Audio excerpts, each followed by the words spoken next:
Oke, saya nggak akan berlama-lama karena ini sudah tamunya cukup banyak. Saya akan panggil moderator kita pada sore hari ini, yaitu Ibu Irma Canda selaku Chief Marketing Officer dari Asia.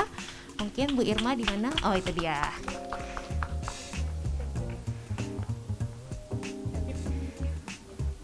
Nah, untuk acara sore hari ini nanti akan dipandu sama Ibu Irma. Lalu Ibu Irma juga akan tentunya ditemani dengan para narasumber, ya kan? Pertama-tama mungkin Bapak Dr. Ilham Ahmadi, SPPD, Finnasim, dari Wakil Ketua PAPDI, Persatuan Penyakit Dalam Indonesia. Silakan. Lalu tadi ada Bapak Joshua Pardede, Chief Economist Permata Bank. Silakan Pak.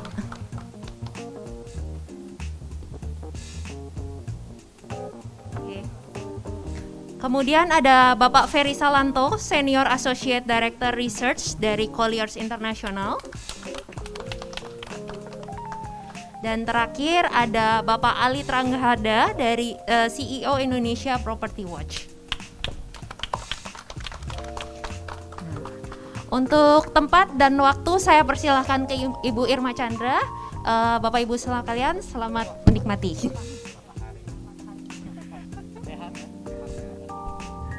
Oke, Assalamualaikum warahmatullahi wabarakatuh. Salam sejahtera buat kita semua. Om Swastiastu. Selamat sore Bapak Ibu, peserta talk show baik offline maupun online. Terima kasih sudah hadir di Asia Jakarta Garden City di Jakarta Timur. Sore ini kita akan sedikit ngobrol-ngobrol seperti tadi sudah diungkapkan oleh Bapak Wibowo Mulyono bahwa kita akan sedikit ngobrol nih tentang kondisi saat ini dengan beberapa kejadian yang sudah berjalan, antara lain ada vaksinasi, ada relaksasi PPN. Nah, kita akan lihat, dan sore ini kebetulan saya ditemani oleh para pakarnya dari bidangnya masing-masing seperti sudah disebutkan tadi oleh Bella. Mewakili bidang kesehatan ada Dr. Ilham Ahmadi. Selamat sore dokter. Kemudian untuk membicarakan market secara keseluruhan dari Bank Permata kita sudah ditemani oleh Bapak Joshua Pardede. Pak. Selamat sore Bu Irma. Selamat sore. Kemudian sudah tidak asing lagi ada Pak Ferry Salanto dari Colliers. Selamat sore Pak. Oke, dan teman berbincang-bincang kita yang tentunya akan asik sore ini tidak lain tidak bukan Pak Ali Tranghada. Oke, selamat sore Pak. Oke, untuk tidak berlama-lama, mari kita mulai perbincangan kita karena tentu saja semua sudah penasaran ya mau ngomongin apa sih, terus bagaimana sih, ada apa sih, ya. Gitu ya. Gimana bapak-bapak, sore ini kita ngobrol di alam terbuka, berasanya kayak nggak dicakung ya Pak ya. Oke, sore ini kita akan mulai dari Dokter Ilham dulu mungkin ya dok. Oh ya boleh. Oke dok, kita kan sudah lihat nih ya dok beberapa pemberitaan terus yang sudah berjalan bahwa vaksinasi ini kan kita lihat sudah mulai merata pemberiannya. Kemudian ini cukup membangkitkan optimisme ya di dunia, di pasar terutama di bidang bisnis kalau yang kita amati, kita lihat nih.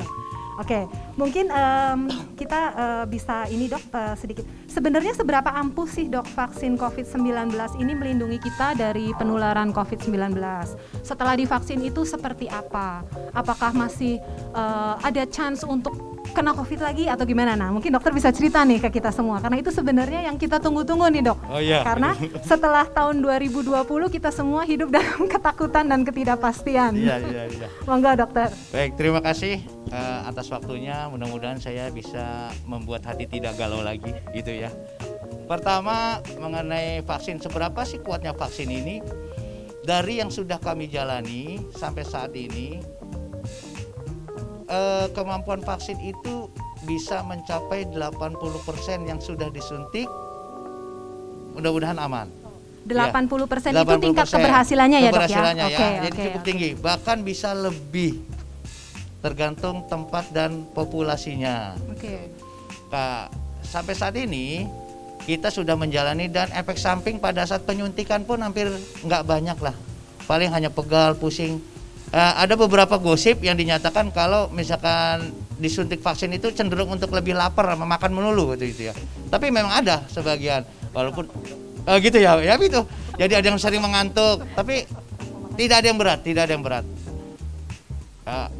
Kecuali memang punya alergi terhadap zat yang ada di vaksin, maka kita tidak memvaksinnya. Terus saya sangat setuju kalau saat ini karena ampuhnya, menurut saya ampuh gitu ya vaksinnya, sudah bisa lah dilihat. Rupanya orang sudah percaya diri dengan adanya vaksin ini, akhirnya pasar bisa berkembang. Tetangga sekarang udah nggak pada ketakutan lagi, udah mau belanja di pasar. Mall aja udah rame Pak, mall udah rame. Ya, Ayon kemarin rame ya Bu ya? Rame Pak. Ya, gitu. Jadi memang di Kelapa Gading pun rame Bu, dekat rumah itu. Jadi menurut saya, bahkan pasien yang berada di rumah sakit pun, saya yang merawat pasien biasanya 30-40 orang, pasien COVID, kemarin hanya 4. Wah, ini menarik sekali loh Pak. Ya, jadi bisa. di tempat saya nggak tahu di tempat lain, tapi biasanya pun sama. Artinya setelah divaksin, mungkin Tuhan ngasih izin kita untuk pada sehat. Ya, jadi setelah divaksin, entah kenapa, walaupun baru sedikit yang divaksin, itu sudah baik gitu ya, pasar sudah baik. Mungkin karena itu tadi timbul PD, rasa percaya diri. Jadi pasar yang ke bank juga pada banyak lagi, mungkin ya seperti itulah Bu. Jadi menurut saya untung kita divaksin, kalau enggak mungkin kita belum mencapai tahap ini gitu. Ya, ini berarti secara tidak langsung benar yang seperti yang kita dengar dari tahun 2020 bahwa imunitas itu sangat berkaitan erat dengan rasa secure, keamanan, percaya diri dan mood yang baik ya Pak ya. Kalau melihat dari pemaparan Bapak tadi.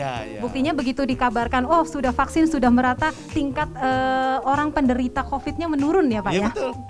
Oke. Ya begitulah yang terjadi. Terus kan ini vaksin kan diberikan dua ini ya Pak ya, 2 dosis. Kalau misalkan nih Pak, ada yang ikut satu vaksin terus dosis keduanya tidak diberikan atau satunya skip langsung ikut kedua, itu efeknya gimana Pak? Baik, kenapa sih kita harus tahu dulu? Kita harus tahu dulu kenapa disuntikin itu 2 kali. Suntikan pertama itu untuk suntikan awal, untuk membuktikan zat itu dikenali oleh badan kita. Sampai akhirnya badan kita membentuk zat antibodi untuk melawan virus yang baru dimasukkan itu. Makanya kita perlu di booster lagi. Dan boosternya itu jaraknya antara 14 hari sampai 28 hari. Dan kebetulan penelitian pertama, kami yang dites itu, ya tim dokter, tim medis dites pertama kali pemberian, ternyata didapati kalau suntikannya 14 hari masih belum menimbulkan antibodi, belum banyak menimbulkan antibodi. Jadi perlu di booster lagi pada hari ke-28. Makanya sekarang berubah lagi teorinya. Praktiknya kita disuntikin pada hari ke-28. Jadi disuntikin. Terus kalau cuma 1 gimana? Kalau 1 dikhawatirkan kurang mumpuni. Jadi memang harus secara serial 2 kali ya Dok? Minimal ya? 2 kali. Takutnya tidak terbentuk zat antibodi dalam badan yang diakibatkan dari vaksin tadi. Gitu. Takutnya nggak terbentuk jadi mubazir ya. Nah, ini sebelumnya sih awal-awal nih program vaksinasi ya dokter, itu kan ada yang takut-takut, nggak mau disuntikin dimasukin virus. Nah, itu mungkin dokter bisa ceritakan nih di sini. Sebenarnya vaksinasi itu apa sih, terus efeknya ke kita, bagaimana sih antibodi itu bekerja dok? Oh iya, baik.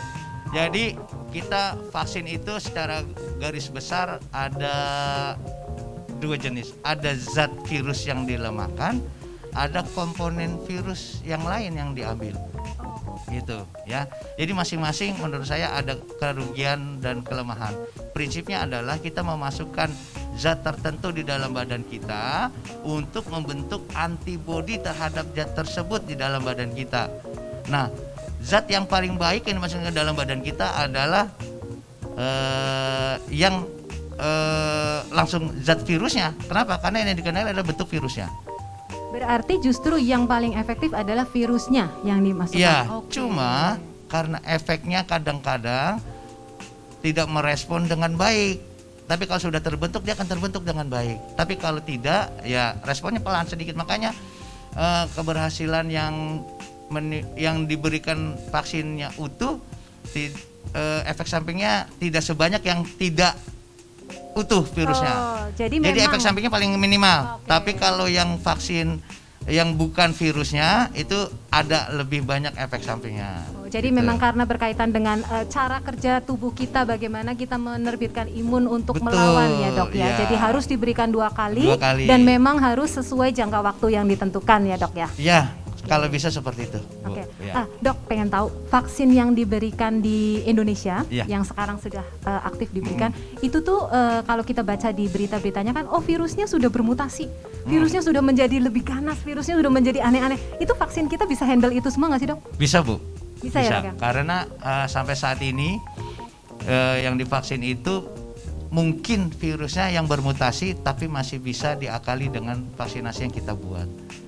Jadi masih baiklah, lebih baik tetap kita ikut divaksinasi.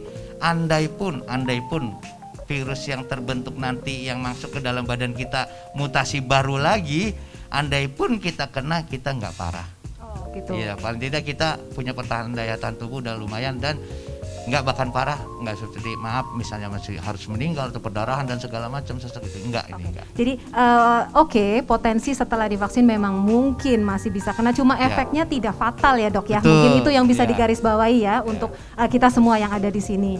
Oke, kemudian selama pemberian vaksin ini dok, suntik pertama dan suntik kedua itu masih boleh misalkan diperlukan pemberian vaksin yang lain nggak sih dok, jenis lain, atau mungkin harus ada jeda atau gimana?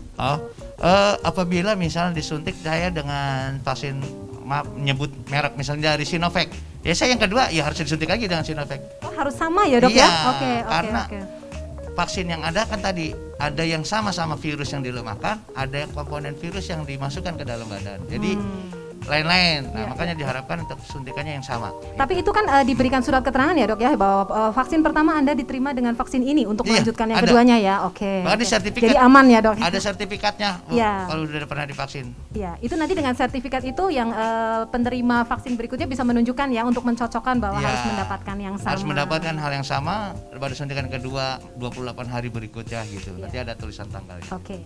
Kemudian nih dok, pertanyaan dari titipan dari beberapa kaum Ya. wanita. Kaum wanita. Ini apakah ibu hamil dan menyusui bisa diberikan vaksin COVID-19 dok? Baik, sebenarnya masalah bisa atau tidak gara-gara pengetahuan kami yang masih baru. Karena penelitiannya belum banyak, dikhawatirkan akan masuk, kalau ibu hamil itu akan masuk ke sawar plasenta.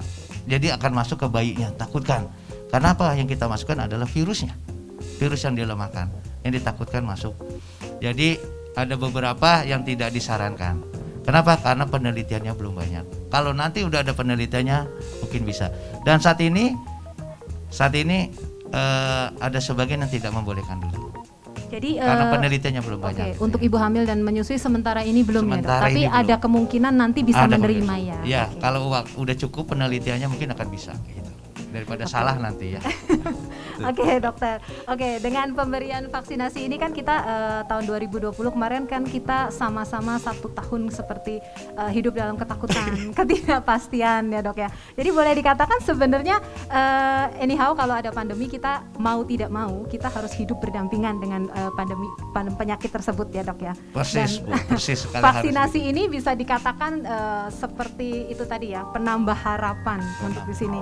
Jadi kalau menurut dokter ini untuk kedepannya kehidupan kita di masyarakat, baik itu segala aspek lah dok, mau kesehatan, pendidikan, bisnis segala macam, bisa lebih optimis ya dok ya untuk tahun-tahun selanjutnya mulai 2021, 2022 dan seterusnya. Saya optimis karena nanti dulu pernah ada wabah influenza yang kita batuk sekarang. Bahkan kalau kena virus influenza banyak yang mati. Iya. Sekarang influenza kita ketawain, influenza pada jalan-jalan aja tetap pada influenza. Cuma Neosep doang cukup ya dok. Iya, karena nanti virus ini pun akan seperti itu. Oke, Jadi suatu virus saat mungkin seperti iya. Dan mudah-mudahan terakhir kita program vaksinasi itu di Februari tahun 2022. Program habis untuk vaksinasi yang free, yang free, yang gratis itu dari pemerintah. Dan menurut saya sebelum sampai itu kehidupan udah mulai bisa normal. Tapi ada hal yang dipelajari oleh COVID buat kita adalah masker. Mungkin pada nggak sadar bahwa sekarang akhirnya kita nggak bisa ninggalin masker. Betul. Ya, ke depan rumah bawa masker. Yang nggak saya udah nggak perlu dijagain polisi lagi. Jadi udah pada pakai masker. Dan menurut saya itu suatu hal yang baik. Tinggal cuci tangannya aja diperbanyak gitu. Oke. Baik, itu aja. Oke, dokter, pertanyaan terakhir. Boleh. Ini pemberian vaksin ini kan sebenarnya untuk menciptakan herd immunity. Nah, Herd immunity yang memang dipacu dan dibuat. Itu kalau boleh tahu dok, targetnya dari pemerintah itu kan pasti ada target lah ya, vaksin gratis ini itu berapa persen, dan setelah target ini ada ketakutan, nanti setelah target ini terpenuhi, yang lain sisanya gimana vaksinnya gitu dok? Mungkin dokter bisa membantu menenangkan kita di sini. Perlu diketahui bahwa herd immunity itu artinya kekebalan yang didapati secara alami. Nah, kekebalan yang ada itu terbentuk apabila di satu lingkungan itu 60-70% sudah kebal. Kebal bisa dibuat, kebal bisa karena penyakit. Orang sudah kena sakit COVID, makanya nggak perlu disuntik lagi. Kenapa? Karena udah pernah terbentuk immunity. Nah, yang belum terbentuk immunity makanya divaksin supaya ada kekebalan. Apabila nanti yang divaksin dari seluruh Indonesia mencapai 60-70%, mungkin akan di-stop program pemerintahnya. Ya, nanti mungkin akan diberikan program mandiri, suntikan mandiri. Jadi gitu. kayak vaksin-vaksin biasa lah ya dok, kita datang ke rumah sakit berbayar gitu bisa ya? Mungkin setelah nanti itu, ya setelah 70%, 60-70% penduduk Indonesia sudah divaksin atau kebal semuanya. Mungkin jadi gitu. nggak perlu khawatir ya dok ya, Nggak walaupun perlu 60-70% doang dari jumlah kita yang banyak, nantinya masih bisa ya vaksin. Masih bisa Bu, Oke. ada kemungkinan tahun depan akan dibuka vaksin mandiri Oke. setelah Februari ya. Oke. Ini benar-benar suatu yang mencerahkan sekali nih dokter Ilham hari ini. Saya juga sebagai ibu rumah tangga, bukan karyawan Pak Bo, saya karyawan. Maaf Pak, saya menyebut diri saya ibu rumah tangga. Sebagai ibu yang suka deg-degan, saya very relief sih sore ini Pak. Jadi udah nggak takut lagi kalau anak saya minta ke mall. Nah, ya silakan ke mall, yang penting pakai prokesnya, Oke, ya masker betul. dan hand sanitizer. Baik. Oke, Dokter Ilham, sebenarnya masih banyak banget yang mau ditanyain, kalau diterusin mungkin bisa 3 hari 3 malam, Mbak. Iya, betul. Cuma nanti Pak Joshua, Pak Ferry, dan Pak Ali nggak pulang, jadi kita harus bagi-bagi ya Pak. Terima kasih penjelasannya. Mungkin Terima nanti kasih, ada Bu. sesi Q&A, mungkin bisa Bapak bisa membantu. Baik. Saya perkenankan saya beralih ke narasumber kita yang kedua, Bapak Joshua Pardede, Chief Economist dari Bank Permata. Pak Joshua, selamat sore. Selamat sore Bu Irma. Kita mau ngobrol-ngobrol tentang market secara global nih Pak. Oke. Seperti yang memang bidangnya Bapak, yang selalu Bapak amati nih. Ya. Oke, seperti yang pasti akan selalu diulang-ulang. Tahun 2020 merupakan tahun yang mengerikan, menakutkan gitu. Nah, Bapak boleh cerita sedikit nggak sih Pak, bedanya dari yang Bapak amati tahun 2020 sama 2021 tuh seperti apa market secara global? Iya, memang kalau kita lihat 2020 itu kan baru pertama kali ya. Betul. Kita mengalami tadi pandemi ya. Saya ingat banget Maret 2020 yang lalu itu WHO mengumumkan ini pandemi global. Betul. Dan ini kejadiannya 100 tahun sekali sebenarnya. Iya. Terakhir kita mengalami yang pandemi ini yang cukup masif itu 1918 itu pada saat Spanyol ya, flu Spanyol. Flu Spanyol. Nah, betul. tapi kalau kita lihat kondisi ekonomi, karena tadi kan ada dengan adanya pandemi ini, pemerintah dan juga sebagian besar negara di dunia memberlakukan pembatasan sosial, ya kita namanya PSBB pada saat itu. Yeah. Nah, dengan adanya PSBB itu kita lihat ini berdampak sebenarnya, ya berdampak pada sisi permintaan dan juga dari sisi produksi. Berdampak baik atau berdampak buruk nih Pak? PSBB Ini memang pertama. 2020 negatif Ya, ya. 2020 negatif. Saya ngomong 2020. Nah, tapi kalau kita lihat pemerintah juga terus melakukan berbagai kebijakan ya. Nah, memang kita lihat 2020 itu yang paling rendah itu di kuartal kedua. Ya, kita pertumbuhan ekonomi kita negatif 5% dan sebagian besar sektor pun juga negatif. Yang lagi pembatasan ketat itu Betul, ya Pak, itu April, pada saat Mei, awal-awal ya? kita Ya, karena betul. itu memang tidak bisa kita pungkiri ya, mobilitas masyarakat itu berhubungan positif dengan aktivitas ekonomi. Nah, tapi kalau kita lihat tren perbaikan itu terus terjadi ya. Jadi sampai dengan kuartal keempat itu meskipun masih minus pertumbuhan kita itu minusnya berkurang. Nah, 2021 ini saya sering mengibaratkan kalau saya ngomong bicara di suatu forum ya. Kita itu sedang kita lagi di tunnel ya, di terowongan, kita sedang akan melihat ujungnya. Titik terangnya ya Titik Pak? terangnya ya. Jadi 2021 itu saya pikir ini adalah momentum perbaikan ekonomi secara keseluruhan. Tadi juga dari sisi kesehatannya dengan adanya vaksinasi ini juga berimplikasi langsung pada confidence dari konsumen dan juga pelaku ekonomi lainnya. Jadi kalau kita lihat 2021 ini menjadi momentum pertumbuhan dan kita perkirakan dengan adanya berbagai stimulus dari pemerintah ya, termasuk juga relaksasi PPN perumahan, lalu juga ada PPN BM kendaraan bermotor, saya sih optimis bahwa pertumbuhan ekonomi kita yang tahun lalu negatif 2%, tahun ini kita perkirakan akan tumbuh positif di kisaran 4%. Ya. Berita bagus sekali nih Pak. Dan itu yang perlu kita cermati juga adalah konsumsi rumah tangga, konsumsi masyarakat, inilah yang kita harapkan akan pulih.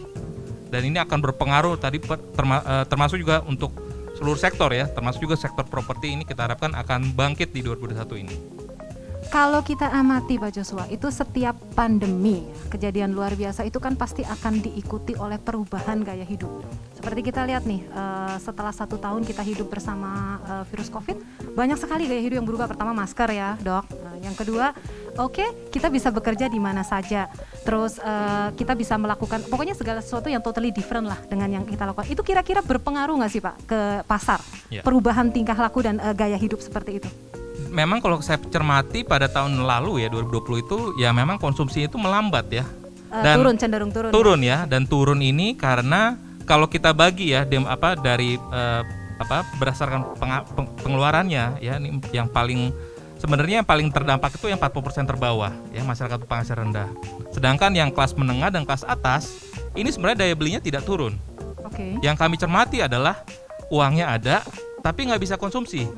Nggak bisa atau menahan? Menahan. Oh menahan.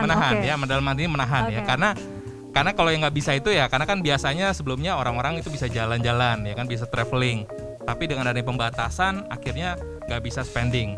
Akhirnya yang kita lihat adalah dana pihak ketiga, tabungan ataupun simpanan di perbankan itu pertumbuhannya double digit di tahun lalu.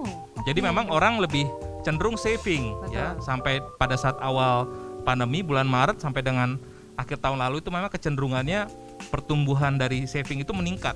Dan ini bukan fenomenanya bukan terjadi di Indonesia saja, tapi seluruh dunia global pun ya Pak ya? Global, termasuk juga di Amerika Serikat pun juga ini orang, karena tadi masih ada uncertainty ya, karena tahun lalu kan belum ada vaksin. Betul. Karena belum ada vaksin, masyarakat ataupun konsumen ini jadi lebih precautionary ya. Jadi dana-dana untuk cadangan lah ya. Jadi makanya di saving, ditabung. Nah, tapi kalau kita lihat perilakunya di tahun ini semuanya berubah ya. Artinya kalau kami mencermati beberapa survei ya, ini data primer ya. Artinya ini langsung didapat dari responden langsung di konsumen. Data dari Bank Indonesia ini valid sekali. Jadi indeks kepercayaan konsumen dan juga penjualan eceran itu trennya meningkat. Dan ini kita masih belum melihat ini dampak stimulus ya. Ini datanya baru sampai dengan bulan Februari saja, sampai bulan Maret. Program itu ya Pak. Belum ada relaksasi PPN dan juga LTV ya, relaksasi dari kenaikan LTV dari perumahan KPR, ataupun bisa kita katakan sebenarnya DP-nya dikurangi lah ya, berkurang. Itu dampaknya belum kelihatan, tapi sudah mulai ada tren yang membaik, dan itu saya pikir salah satu game changer-nya adalah tadi vaksinasi tersebut. Jadi vaksinasi itu membuat tadi yang uncertainty itu menjadi seperti ada secercah harapan. Betul. Sebenarnya untuk Betul. pasar ya Pak. Oke, kemudian tadi kan Bapak bilang orang tuh sebenarnya duitnya ada untuk level-level tertentu, cuma mereka memang menahan dalam bentuk saving. Nah, properti sebagai salah satu instrumen investasi. Kalau dari sepengamatan Bapak, terlebih sebelum dan setelah adanya stimulus dari pemerintah, entah itu kebijakan pengurangan PPN atau kenaikan LTV, itu bagaimana Pak? Ya, saya pikir saya menyambutnya sangat positif ya, kebijakan dari pemerintah tersebut, dan juga ini makanya koordinasi dari pemerintah, Bank Indonesia ini sangat lengkap ya. Jadi pemerintah menurunkan pajaknya, PPN-nya, dari sisi BI-nya tadi menurunkan DP-nya ya, ataupun down payment-nya. Dari sisi OJK-nya pun juga merelaksasi namanya ATMR-nya, supaya perbankan juga jadinya lebih risk appetite-nya jadi semakin bagus gitu untuk menyalurkan kredit ya. Dan kalau kita lihat juga bahwa 75% ini data Bank Indonesia juga ya, 75% pembiayaan perumahan itu adalah dari perbankan ya. Jadi memang peran dari perbankan itu besar sekali, dan apalagi kita lihat dengan adanya penurunan suku bunga Bank Indonesia ya, suku bunga perbankan saat ini trennya menurun. Jadi suku bunga turun, DP juga udah dikurangin, PPN juga dikurangin ya. Artinya ini saya pikir menjadi stimulus yang kombinasi ya, ini untuk bisa menggerakkan orang mulai berinvestasi lagi, ataupun yang belum punya rumah ini mereka beli untuk first house-nya gitu ya. Jadi saya pikir ini saya menyambut positif sekali kebijakan dari pemerintah. Dan sebenarnya Bu Irma, jadi tahun lalu itu sektor real estate itu sebenarnya salah satu sektor yang resilient ya. Pertumbuhannya kalau melihat data dari BPS ya, Badan Pusat Statistik, ini pertumbuhannya positif. Jadi salah satu dari sebagian besar sektor ekonomi itu semuanya negatif, tapi properti real estate itu pertumbuhannya positif. Itu dari tahun 2020 ya 2020. Pak, ya? Jadi memang terjadi pelambatan tapi tetap resilient ya. Jadi artinya itu menunjukkan bahwa tetap masih ada demand sebenarnya. Masih ada demand tapi mungkin baru mulai lebih kelihatan lagi tadi di tahun ini ya, dengan adanya tadi stimulus dari pemerintah. Dan ini saya pikir kalau kita lihat dari surveinya Bank Indonesia juga, ini indikasinya memang ini untuk yang tadi ya, untuk rumah-rumah ya sekitar 2M-an ke atas itu demand-nya masih besar ya, karena kalau kita lihat juga simpanan masyarakat yang naik itu adalah yang tadi menengah ke atas, yang simpanannya juga di atas 2M. Jadi artinya memang ini sangat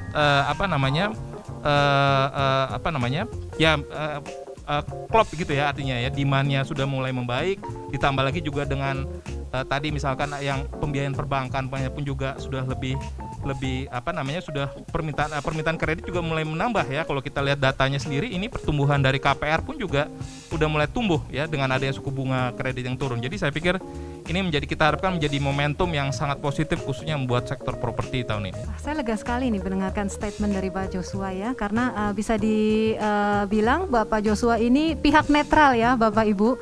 Kalau yang ngomong saya, Pak Ferry, Pak Ali, ya iya lu jualan properti gitu ya. Kalau yang ngomong dari Pak Joshua, pengamat market global, ini sesuatu yang perlu digarisbawahi ya, baik peserta yang offline di sini atau yang online melalui acara Zoom, bahwa properti sebagai salah satu instrumen investasi memang terbukti yang masih paling diminati dari tahun 2020, mungkin mulai Q3 kali ya Pak ya. Ya, mulai dari naiknya Q3 ya. tuh udah mulai recovery. Jadi memang dalamnya itu di kuartal kedua. Kita mungkin mengalami penurunan di kuartal kedua pas lagi kaget-kagetnya itu tadi ya Pak ya. Oke. Jadi properti Q3 tetap mulai menunjukkan ada peningkatan, ditambah lagi tahun ini semua bekerja sama ya Pak ya. Oke. Ini menarik sekali. Tapi udah jelas ya Pak kalau dari data yang Bapak amati selama ini bahwa semua program yang dilakukan oleh pemerintah ini diterima baik oleh pasar ya, terbukti dengan adanya peningkatan itu tadi ya Pak ya. Betul. Dan ini permintaan kredit KPR saja ini udah meningkat sekali ya, khususnya kabar di baik bulan buat bank juga ya Pak. Betul. Apalagi di bulan April ya, bulan ini peningkatan juga cukup signifikan ya. Ini karena bertepatan juga dengan THR. Betul. Ya kan, THR di pembagian THR, jadinya yang tadi first timer buyer dia bisa mulai DP kan, bayar menggunakan THR-nya tadi sebagai untuk DP. Oke, jadi Asia tepat sekali ya Pak mengadakan acara ini pas mau bagi THR. Betul. Ya Pak ya. Oke, ini mungkin juga ke hari kedua yang bisa digarisbawahi Bapak Ibu bahwa ini momen yang tepat untuk beli properti pada saat ini, saat stimulus sedang digelondorkan jor-joran oleh berbagai pihak, THR juga mau turun. Itu tadi pesan sponsor dari Bapak Joshua.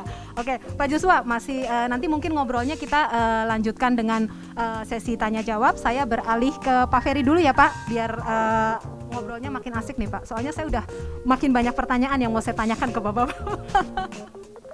Oke, kita beralih ke narasumber kita yang ketiga, Bapak Ferry Salanto, Senior Associate Director Research dari Colliers International. Selamat sore Pak. Sore Ibu Irma.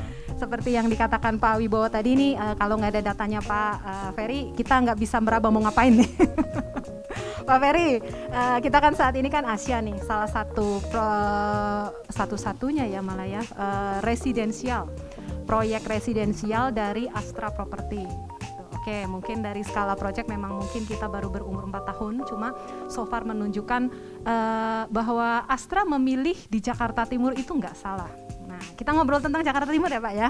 Oke, kalau investor atau pelaku properti itu kan biasanya terbagi dua lah ya, Barat dan Timur. Sekarang nih yang lagi berkembang ya. Kalau orang beli properti di Barat. Nah, sekarang ini kalau dari pandangan Pak Ferry dan hasil risetnya Pak Ferry, Jakarta Timur itu sebagai nanti suatu kawasan baru untuk istilahnya investasi properti, itu gimana Pak prospeknya ke depan? Baik itu residensial atau komersial. Baik, makasih Bu Irma. Sebelumnya saya koreksi dulu tadi ya, saya kalau dibilang enggak ya Pak, kalau Pak Joshua kan independen, saya juga independen. Oh oke, sorry Pak, Bapak independen. Oke Pak. Karena kita ya, kan semua independen. Oke, biar adil. kita harus memberikan edukasi yang benar ke masyarakat gitu ya. Jadi kalau memang dibilang ini jelek ya bilang memang belum waktunya, tapi kalau memang ini waktunya kita bilang ini waktunya gitu ya.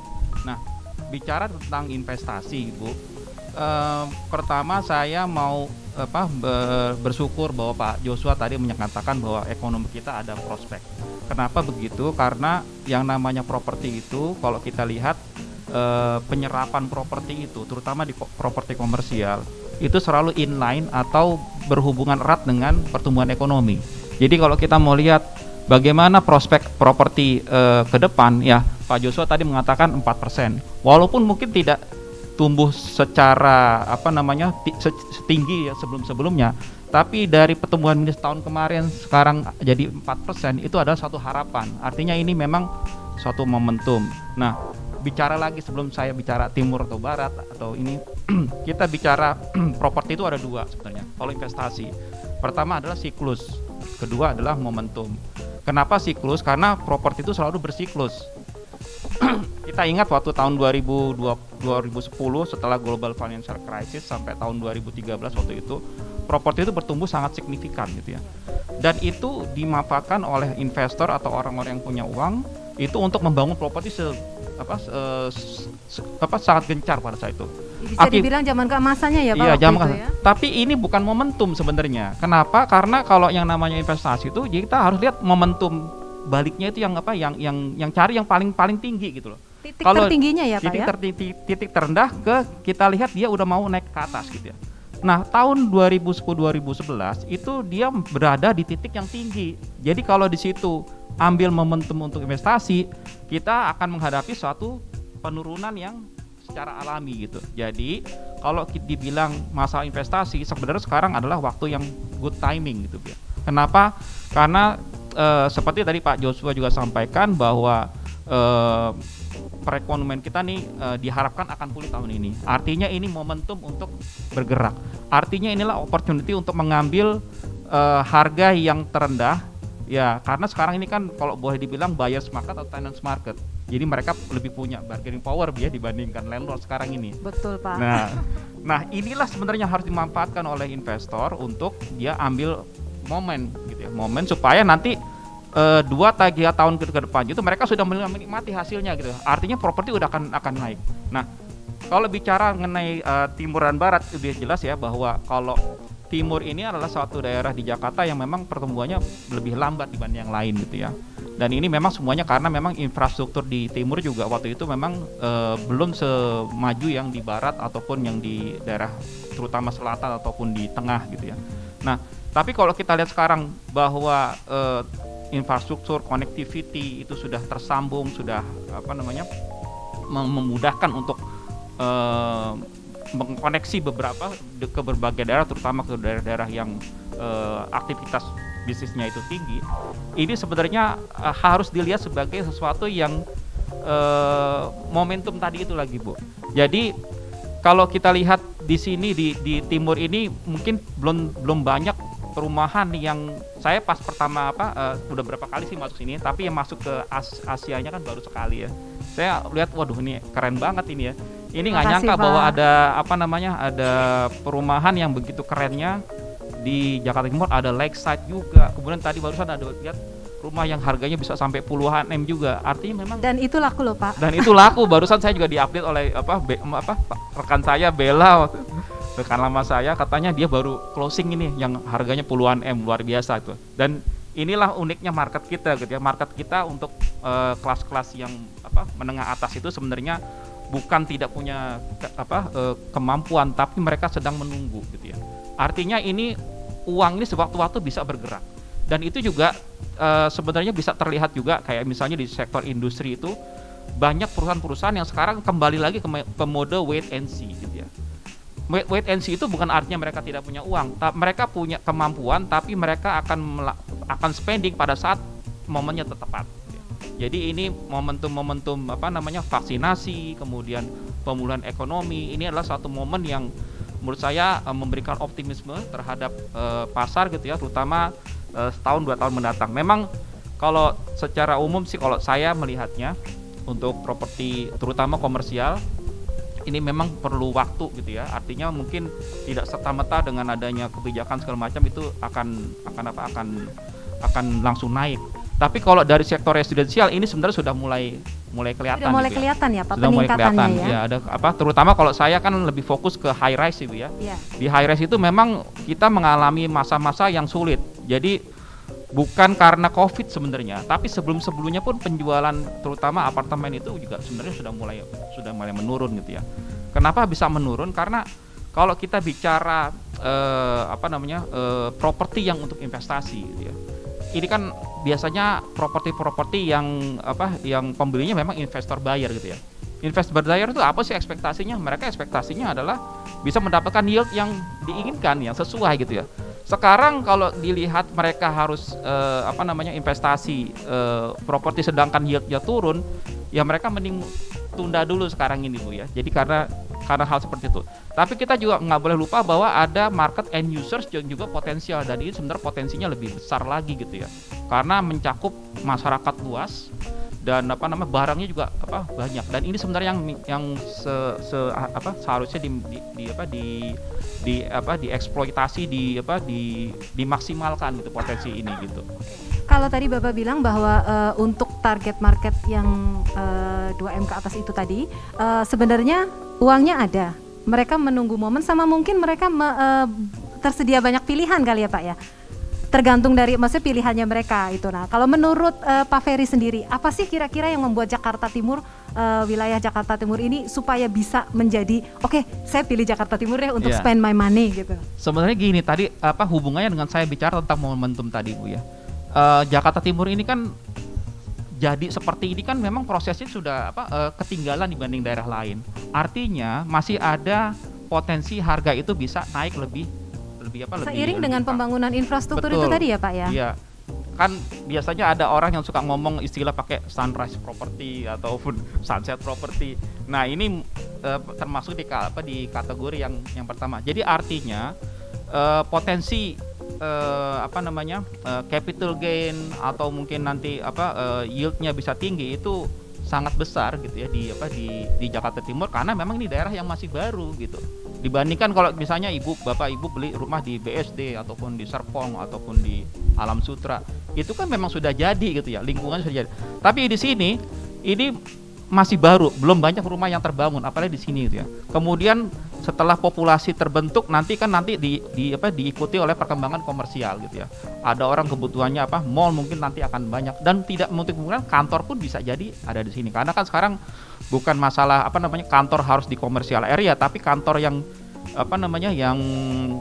yang letaknya di township seperti itu bisa yang kayak co-working itu kan bisa di mana aja gitu kan, yang tidak terlalu formal pun bisa gitu. Jadi ini memang kita bicara Jakarta Timur bicara momentum gitu. Oke, jadi kalau Bapak lihat tadi kan residensial sudah mulai menunjukkan perbaikan nih Pak. Berarti seperti tadi juga mengutip Pak Ferry, dengan mulai bertumbuhnya residensial berarti ada nih potensi iklim untuk komersilnya juga bisa ikut tumbuh ya Pak untuk wilayah Jakarta Timur ya. Terutama karena kalau seperti kita alami lihat bersama kan, properti itu suatu instrumen investasi yang benar-benar unik ya Pak. Harganya bisa dipengaruhi oleh berbagai kejadian, let's say infrastruktur. Wah, langsung ada nih di barat yang begitu infranya nambah, harganya langsung naik. Nah, itu masih ada possibility akan dialami di Jakarta Timur ya Pak. Karena seiring pembangunan kita yang kalau boleh bilang belum selengkap di barat. Ya. Begitu ya Pak ya. Ya, jadi kalau kita lihat sekarang kan yang paling bisa dimaksimalkan pengembangannya sekarang ini adalah residensial. Residensial dimaksimalkan artinya nanti akan ada populasi di situ. Orang yang sudah nyaman tinggal di sini mungkin merasa kalau ke Sudirman, ke tengah kota jauh gitu ya. Nah, ini kan bisa menimbulkan satu pusat komersial baru, walaupun mungkin skalanya masih yang kecil-kecil. Apalagi nanti kan koridor timur itu kan kita tidak hanya bicara tentang Jakarta Timur, tapi juga Bekasi, cakup, ya, betul. Sampai mungkin nanti ke Subang gitu kan. Ya. Subang itu kan ada pembangunan pelabuhan baru. Itu kan kawasan industri sangat berkembang, dan kebutuhan komersial itu sekarang sudah mulai kelihatan di situ. Jadi artinya ini akan jadi satu area baru yang bisa lengkap, ada residensialnya dan juga ada komersialnya. Ya itu penglihatan saya seperti itu, Iya, Ibu. ditambah tadi dengan adanya pandemi, terus ada perubahan gaya hidup bahwa orang bisa bekerja di mana saja, tetap bisa berjalan. Itu kemungkinan di sini kebutuhan seperti small office, coworking itu mungkin bisa bertumbuh dengan cepat ya Pak ya. Ya harapannya seperti itu, Bu. Ya. Dan juga kita bisa dari pemaparan sore ini kita bisa mengharapkan nih bahwa di wilayah Jakarta Timur adalah kenaikannya. Dari kenaikannya menuju titik pusat puncaknya itu masih panjang ya Pak napasnya kalau bisa dibilang ya Pak ya. Jadi ini bisa dikatakan Bapak Ibu sekalian bahwa saat ini dengan banyaknya stimulus kebijakan dari berbagai pihak itu bisa dikatakan ini saat yang tepat untuk berinvestasi properti apalagi di Jakarta Timur. Demikian kan ya Pak ya? Iya. Oke, terima kasih loh Pak. Oke, Pak Ferry, saya terima kasih sekali ini dengan pemaparan dari Pak Ferry tentang bagaimana perkembangan Jakarta Timur. Mudah-mudahan bisa membuat kita semakin yakin untuk memilih Jakarta Timur sebagai investasi propertinya. Kita beralih ke narasumber kita yang keempat.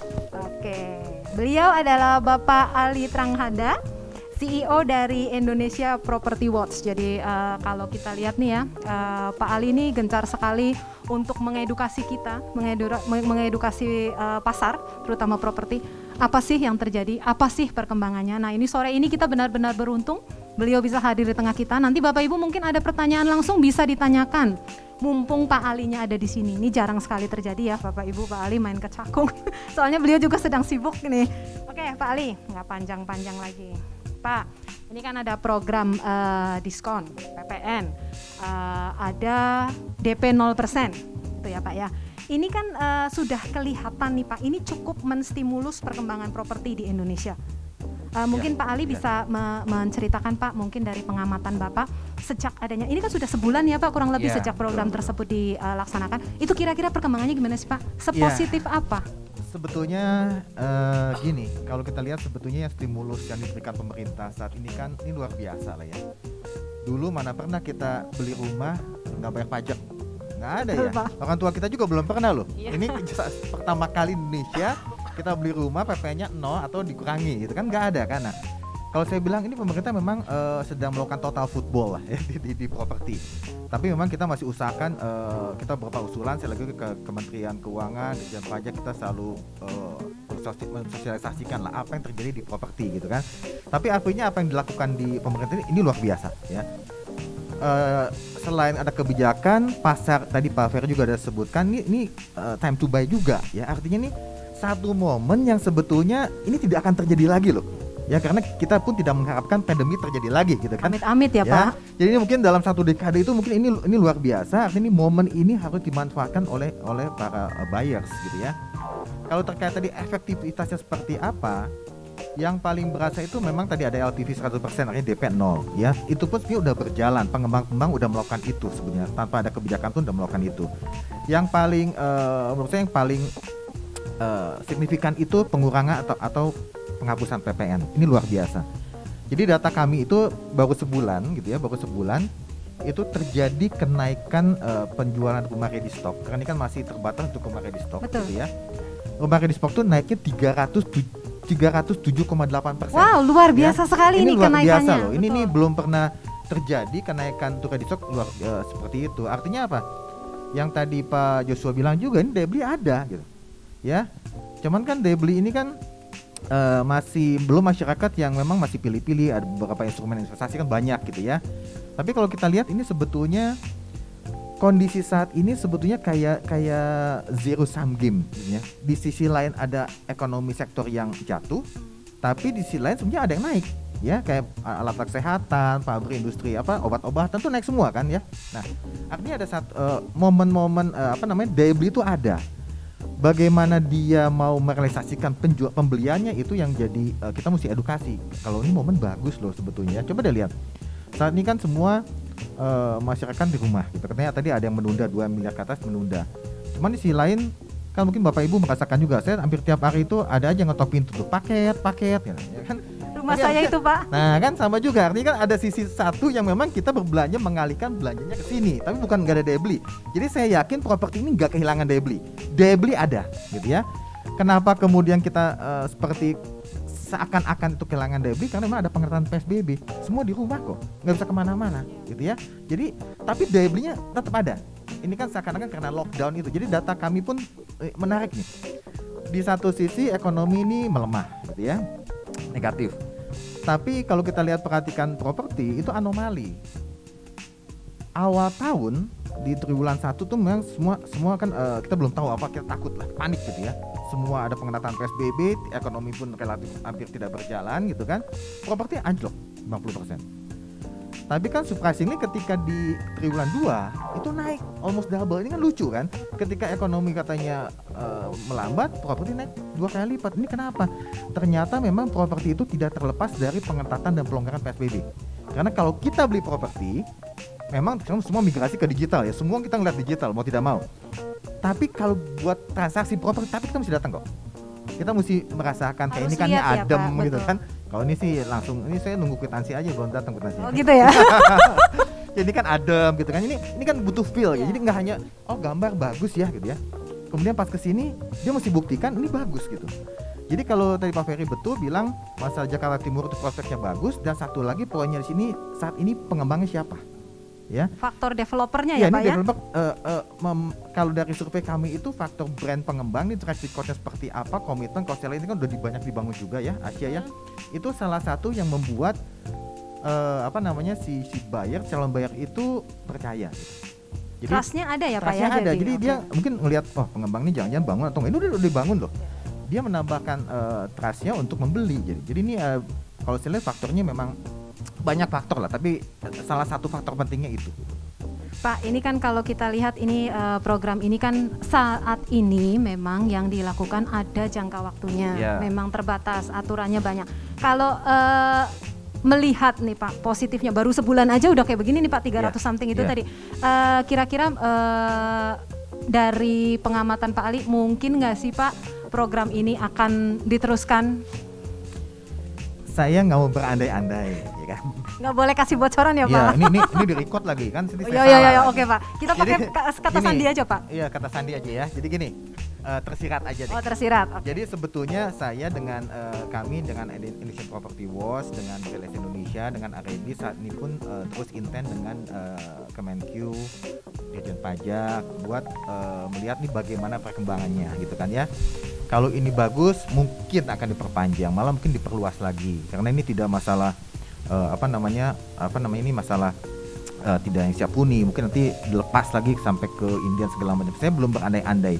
Tapi sinyal positif sudah ada, gitu ya. Sinyal positif sudah ada, Sinyal boleh. sudah ada. Ini tersirat yang boleh dicatat. Sinyal Ya, positif sudah tapi ada. menurut saya tetap ini momen ini jangan hilang. Karena gini, ini hitung-hitungan investor nih Bu ya. Kalau anggap sampai Desember ini kebijakan ini berjalan, kemudian diperluas lagi nanti, dan mudah-mudahan Agustus itu semester 2 itu ekonomi udah bagus, ini harganya udah naik juga. Pasti Pak. Ya jadi saat ini momennya sangat bagus, harganya lagi sedang di bawah, di bottom, kebijakannya ada, jangan nunggu nanti yang belum pasti. Nanti meskipun ada kebijakan harganya udah naik juga kan ini. Belum jadi tentu ini, juga stoknya belum ada tentu ya stoknya Pak. ada gitu. Jadi ini satu, maksudnya ini tadi Pak Ferry bilang juga, saya selalu bilang properti itu momentum. Ya. Momentum. Properti momentum. Dimanapun itu kita mesti melihat momentumnya di mana gitu ya. Karena kalau kita lihat ini banyak instrumen investasi kan ya, kayak saham. Deposito udah pasti banyak semua lah ya. Tapi deposito pun berapa persen kan Pak Yusuf? 3-4% kali ya. Kan apa iya masuk di sana. Ini kan orang masuk ke deposito kan karena takut nih kan. Ketakutan gue siap aman aja deh gitu Yang kan. tadi ya masih uncertainty itu ya Iya, Pak. tapi properti apa nggak aman? Properti aman kok. Barangnya nggak kemana-mana. Barangnya nggak kemana-mana gitu kan. Dan saya selalu bilang gini, coba deh, ada nggak instrumen lain selain properti? Ini jadi coba aja pertanyaan buat kita semua deh. Ada nggak instrumen investasi selain properti yang bisa melindungi kita ketika pandemi seperti kayak ini? Ya, nggak ada. Benar. Artinya melindungi kita dari penyakit, dari cuaca, dari panas, ada nggak? Nggak ada. Cuma properti ya Nah, Pak. coba saham nggak bisa kan? Ini Iya. kertas loh, nggak bisa disusun jadi rumah, nggak bisa. Ya. Kemudian kita bicara apa? Emas, nggak mungkin kita jadi rumah emas gitu. Kan? Jadi ini properti ini satu-satunya betul solid gitu. Jadi kalau kita bicara pilihan investasinya apa, saya ada saham, ada deposito, ujung-ujungnya pasti properti. Ujungnya pasti Ya, properti. coba di ya, Pak. Bapak dan Ibu pasti udah semua punya, saya yakin udah punya termasuk saham pun.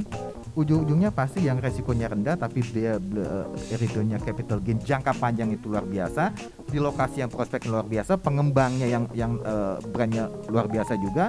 Menurut saya itu satu momen penting, kita harus memperhitungkan properti sebagai salah satu instrumen investasi kita, portofolio kita gitu. Kembali ke trust itu tadi Pak ya, sebagai trigger untuk orang memutuskan berinvestasi di properti. Kalau menurut Pak Ali sendiri, ini kan kayak Asia nih Pak.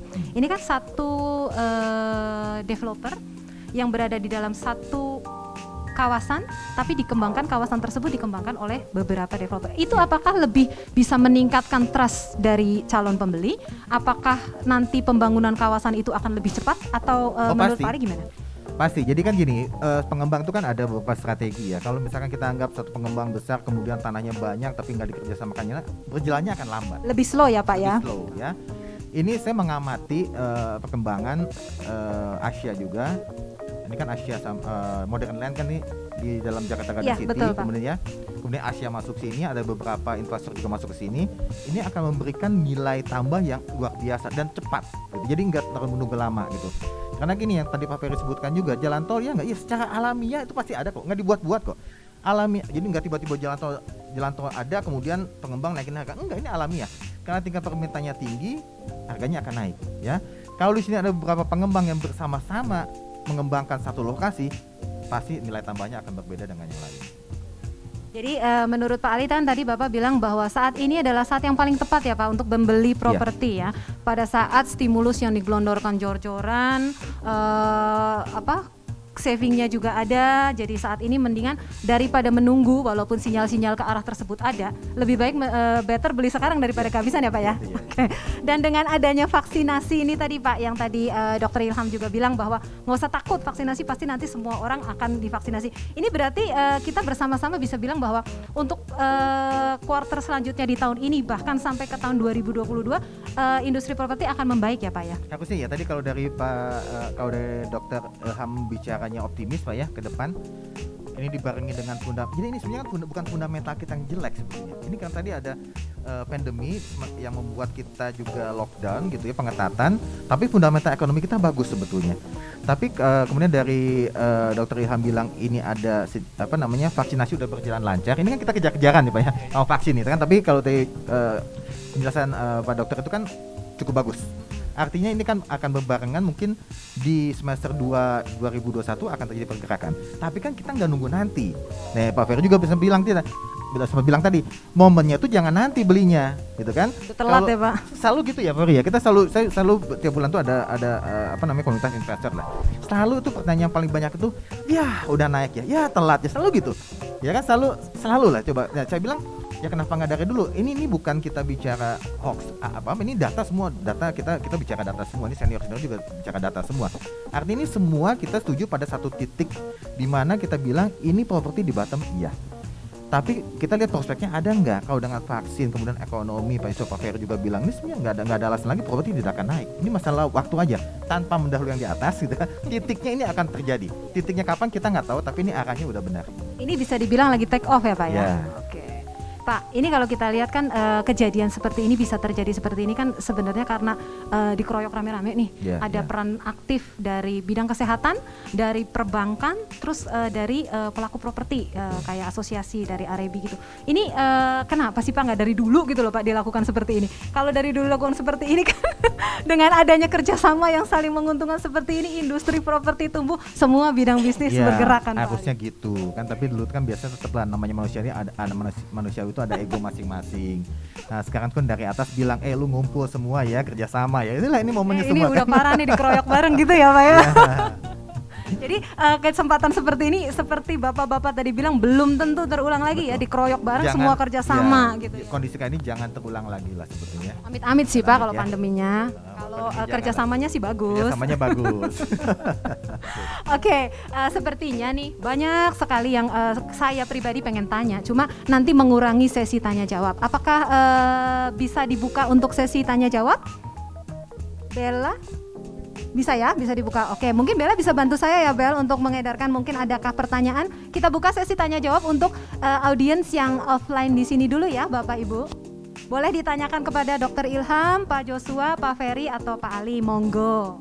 Mumpung Saya pikir memang kalau ini sudah kebijakan, dan kalau kita lihat dari peraturan BI-nya sendiri ya, kalau kita lihat dari peraturan BI-nya sendiri kan perbankan yang bisa menaikkan LTV ataupun tadi 100% LTV-nya itu dengan prasyarat adalah NPL dari KPR tersebut itu di bawah 5% dan NPL kredit perbankan secara total ya di bank tersebut juga di bawah 5%. Jadi ini untuk tetap menjaga prudence dari perbankan. Karena kalau kita lihat prudence karena perbankan itu memang yang paling hati-hati ya. Karena 75% aset keuangan di Indonesia itu adalah perbankan. Jadi makanya kita itu perbankan memang tetap harus berhati-hati tapi tetap memberikan relaksasi tadi supaya kalau kita lihat tadi untuk bisa menggerakkan perekonomian juga.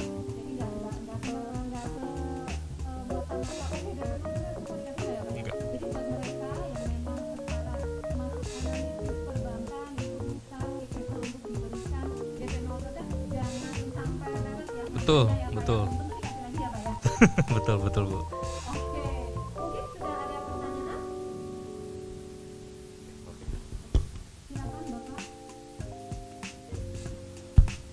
Baik, selamat sore. Saya mau tanya Pak Dokter nih. Dokter, saya mau tanya kalau misalkan setelah kita sudah misalkan terinfeksi COVID ya, sebetulnya berapa lama itu masih boleh untuk menerima vaksin atau tidak, Pak? Yang pertama itu, terus yang kedua juga saya mau tanya, sebetulnya kan ada potensi juga setelah yang terkena COVID itu kan bisa untuk menyumbangkan darahnya untuk apa istilahnya kovalen atau apa ya dokter? Plasma kovalen ya, itu kira-kira seperti apa sih dokter? Terima kasih. Baik, terima kasih Pak atas pertanyaannya. Yang pertama, kalau sudah kena COVID berapa lama sih kita bisa vaksin itu ya? Sebenarnya kalau sudah pernah kena COVID itu 3 bulan kita baru bisa divaksin lagi, Pak. Kenapa 3 bulan? Karena data terakhir yang kami punya bahwa setelah 3 bulan kok ada ya yang kena sakit lagi. Jadi untuk mencegah sakit lagi makanya divaksinlah sekitar 3 bulan. Setelah 3 bulan menderita COVID bisa disuntik imunisasi. Jadi kalau pertanyaan yang berikutnya, oh ya, plasma ya. Bisa gak sih? Sebenarnya bisa atau tidaknya harus ada pemeriksaan. Tidak semua yang menderita COVID zat antibodi di dalam badannya tinggi. Tidak semua. Jadi ada beberapa yang sudah kena COVID, begitu diperiksa imunoglobulin G-nya, zat antibodinya ternyata kecil. Itulah yang ada kemungkinan dia bakal kena COVID lagi. Reinfeksi COVID gara-gara itu. Jadi yang bisa diberikan donor plasma konvalesennya yang imunoglobulin G-nya tinggi. Jadi nggak semuanya, tapi syaratnya harus pernah sakit dulu. Setelah sudah sakit, tidak terlalu parah sakitnya, dicek kadar imunoglobulinnya tinggi, bisa donor plasma konvalesen. Kalau tidak nggak bisa, mungkin karena sedikit gitu. Cukup ya Pak ya? Jadi sudah kena COVID pun belum tentu otomatis bisa donor plasma ya dok ya, kalau belum begitu tentu, ya. Tetap betul, harus ya. melakukan pengecekan ya, Ya. apakah memang memenuhi syarat atau tidak. Iya untuk betul, itu. untuk Oke. plasma konvalesen. Apakah ada pertanyaan berikutnya dari audiens yang ada di sini? Kalau enggak saya melulu loh yang bertanya ini, karena saya sudah memimpikan momen ini. Adakah yang mau bertanya? Ada pertanyaan dari online. Boleh, dari online, monggo. Karena kita talk show-nya ini offline dan online, Bapak-bapak, ada 2 pertanyaan ya. Untuk Pak Dokter, ini ada yang nanya, vaksin itu bisa tahan berapa lama Pak? Vaksin itu bertahan sampai berapa lama? Oh iya. Suntikan yang pertama itu bertahan hanya sekitar 1 bulan atau 28 hari. Makanya setelah itu kita disuntikin lagi. Setelah suntikan kedua, itu namanya booster, itu bisa bertahan. Terus terang kami belum tahu sampai berapa lama karena ini penyakit yang baru. Jadi pastinya biasanya akan uji coba 1 tahun, setelah itu akan ada pemeriksaan imunoglobulin G nanti. Yang sudah 1 tahun akan diperiksakan. Cukup gak? Kalau seperti hepatitis B, dia ternyata 6 tahun baru ketahuan, kurang, makanya disuntikin lagi 6 tahun berikutnya. Seperti tetanus harus, atau vaksin meningitis harus setiap tahun. Vaksin influenza harus setiap tahun. Jadi karena ini penyakit baru dan ilmu baru, kita belum bisa banyak bicara apa-apa, kecuali paling 1 tahun ke depan akan diperiksakan. Mungkin bisa bertahan lebih dari itu. Apakah sudah cukup atau ada pertanyaan lanjutan dari online barusan? Udah sih Bu. Oh, sudah, oke. Sambil menunggu pertanyaan berikutnya. Oh, Bapak saya mau bertanya. Berat ini biasanya. Ini mumpung ada pakar-pakarnya, saya mau tanya. Tadi kayaknya pertanyaan kesehatan udah banyak ya. Saya ada pertanyaan 2 sebenarnya. Boleh ya Bu ya? 4 boleh Pak. Maruk sedikit boleh ya? Khusus Bapak 4 boleh 1. Jadi nggak enak ini. Tapi Aji mumpung ada pakar-pakarnya di sini. Saya sebenarnya ada pertanyaan yang satu yang lebih general, yang satu lagi lebih spesifik ke properti sih. Yang lebih general itu kan tahun kemarin kayaknya beneran kita bertubi-tubi semuanya ya, ada COVID ini. Terus saya juga setuju tadi dari sisi krisis, sebenarnya ini kan krisis kesehatan yang mengimpact ke ekonominya gitu ya, makanya terimpact. Plus tahun lalu juga walaupun Indonesia dari sisi ekonomi dalam negerinya suffer, tapi juga kalau kita lihat perekonomian dunia pada saat itu China sama Amerika juga they're not doing well themselves gitu kan ya, dari sisi kata apa yang mereka lakukan mempengaruhi ke Asia Tenggara ini gitu loh. Nah tahun ini kayaknya dengan kerja keras dari dunia kesehatan bisa melakukan terobosan-terobosan, kelihatan ada improvement dari sisi situnya. Terus kita lihat juga dari sisi perekonomian dunia juga kayaknya semakin ada harapan nih untuk improve gitu ya. Nah, apakah hal ini akan mempengaruhi dari sisi makroekonomi di Indonesianya untuk tumbuh terus untuk kedepannya? Gitu ya, itu mungkin satu dari sisi marketnya globalnya itu ya, ke impactnya ke Indonesianya. Sama yang kedua mungkin lebih spesifik ke propertinya nih. Mungkin Pak Ferry atau Pak Ali lebih banyak melihat nih yang ini ya. Karena dengan pandemi ini orang-orang WFH atau bekerja dengan cara berubah gitu ya. Apakah dari sisi properti bapak-bapak ini bisa pernah melihat developer melakukan suatu terobosan produk baru ya? Selalu saya dibilang, Pak Bo, tolong dong buat rumah yang ada ruang kerjanya gitu. Saya bilang memang ada yang mau gitu kerja di rumah terus gitu. Saya aja nggak betah di WFH terus gitu kan ya. Waduh Pak. Maunya WFO terus gitu. Karena di rumah kan kita nggak fokus atau apa gitu ya. Tapi mulai ada tuh suara-suara gitu. Apakah ada produk baru di yang ditawarkan oleh Asia untuk menanggapi pandemi ini gitu. Nah mungkin bapak-bapak yang lebih mungkin melihat ya pasar properti atau produk-produk properti atau mungkin kantor yang baru atau strategi dari bisnis-bisnis untuk buka kantor atau tidak buka kantor yang baru gitu ya, mungkin apakah ada sesuatu yang bisa di-share di sisi situ gitu. Terima kasih Bu. Ini mau ditujukan ke siapa dulu Pak Bu pertanyaannya? Oh, pengen dijawab siapa? Monggo aja sih, mungkin pertanyaan pertama ke Pak Joshua ya, nanti pertanyaan kedua ke Bapak Ali dan Pak Ferry. Ya, terima kasih Pak. Pertanyaannya, kalau kita lihat kondisi global itu juga sangat berkaitan erat ya dengan Indonesia. Tadi yang dikatakan Pak Ferry, ini kan siklus setelah krisis itu kan biasanya harga komoditas ya.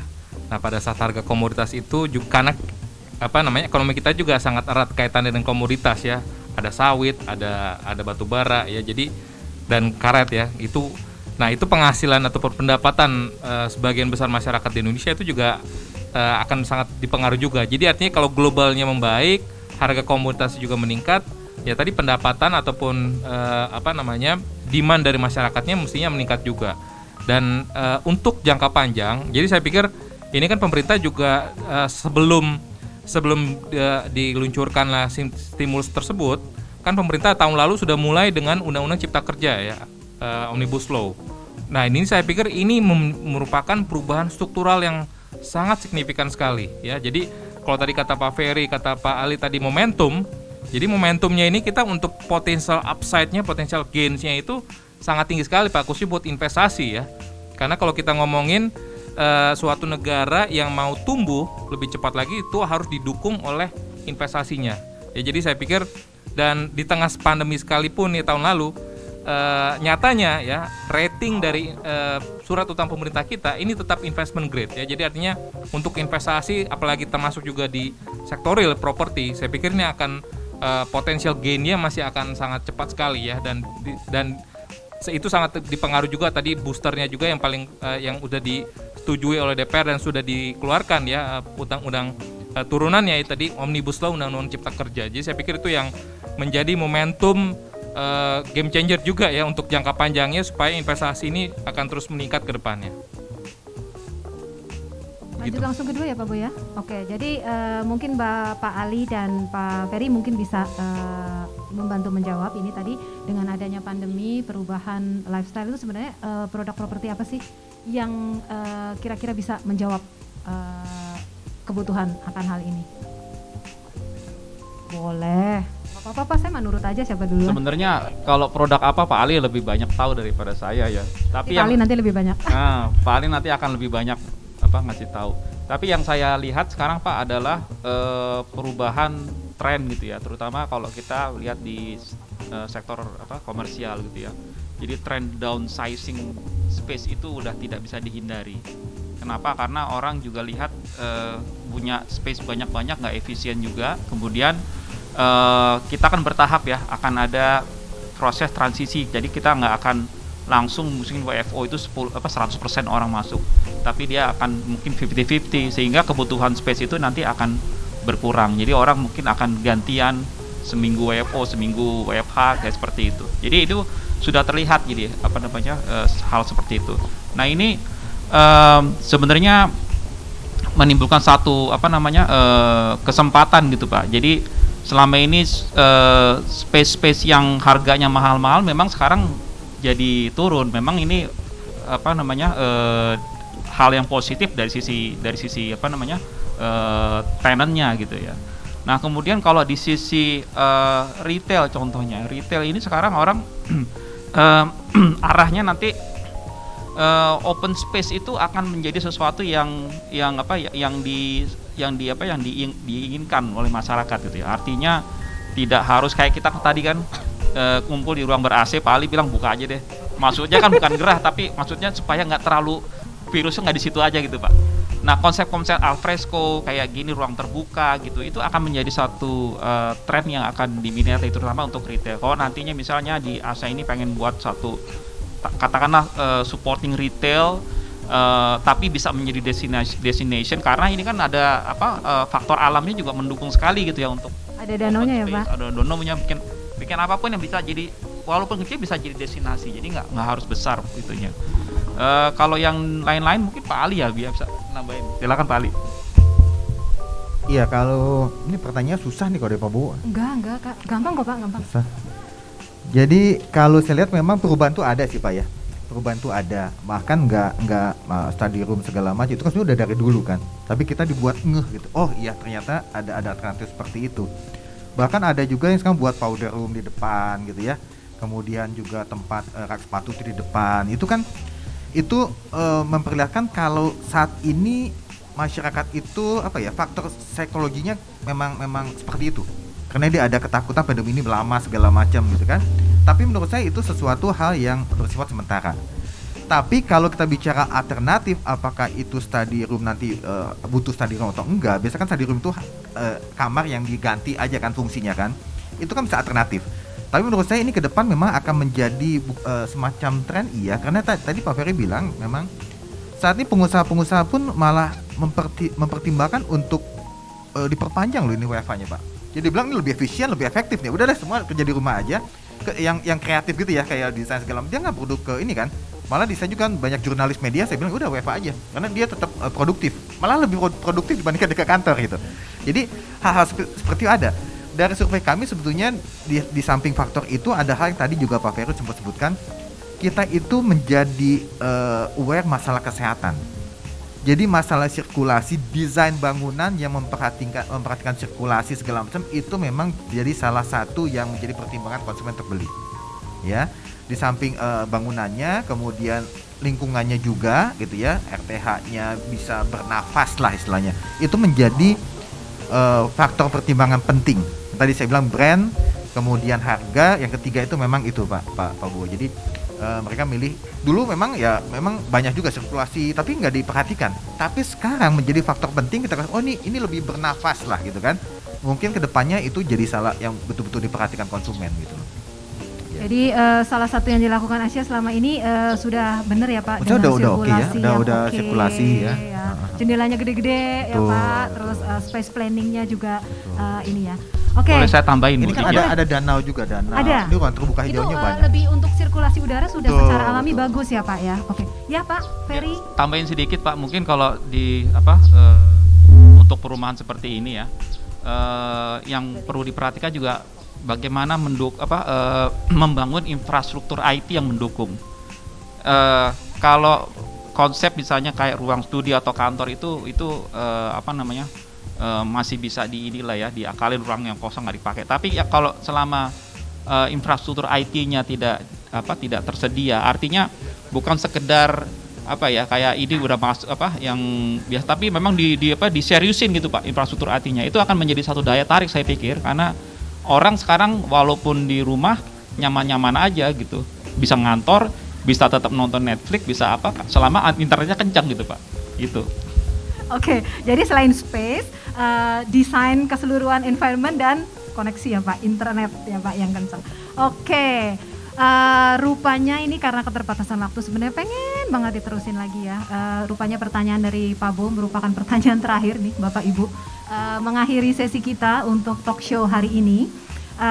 Kalau boleh saya simpulkan bahwa kondisi pandemi ini sudah mulai membaik dengan adanya vaksin seperti tadi yang sudah diberitakan oleh Dr. Ilham, dan pemerintah dan segala pihak sudah sama-sama bekerja sama untuk memberikan stimulus yang hasilnya sudah mulai dirasakan secara positif di bidang industri, terutama industri properti. Cuma pandemi ini bukan tanggung jawab pemerintah saja untuk menuju ke arah yang lebih baik dan menghilangkan pandemi. Kita sebagai masyarakat juga diharapkan untuk tetap taat, disiplin, dan bekerja sama untuk tetap menjalankan prokes dan menerapkan 5M. Oke, Bapak Ibu audiens, baik yang hadir di sini maupun secara online, demikian sesi akhir tanya jawab kita. Terima kasih Bapak-bapak sudah datang ke Cakung, sudah ngobrol-ngobrol sore ini. Saya kembalikan ke Bella ya. Thank you banget Bu Irma dan Bapak-bapak sekalian. Terima kasih juga Bapak Ibu sekalian yang sudah hadir. Nah, mungkin mau berfoto sebentar? Ya, silakan foto dulu ya. Pak Ibu, silakan Pak.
Oke, terima kasih.